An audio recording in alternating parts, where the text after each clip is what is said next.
Have you ever written something that completely changed your writing process? Because that happened to me a while ago when I was writing Morgan's Cabin, and it was actually really exciting. Now, I have always written outlines for my projects.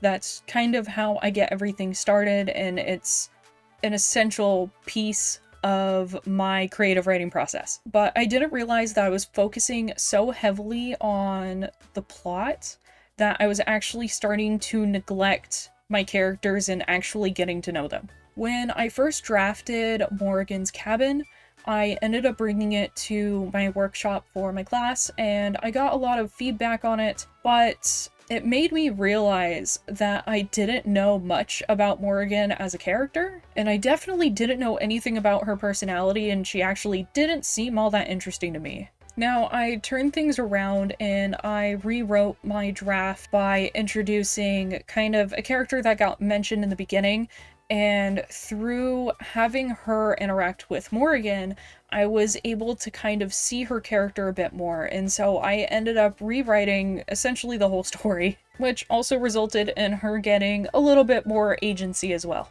I followed the same plot for the most part, nothing really deviated from what I had written before, but I added more to kind of show Morgan's soul in a way, and some of the struggles that lead to her making the decision that sets off all the events in the short story. And I think that the story turned out so much better because of it. Now, I still work with outlines, but I make sure to leave enough room for me to be able to actually get to know my characters now, especially because I tend to discover a lot of them through writing itself. But I don't know, how do you guys get to know your characters?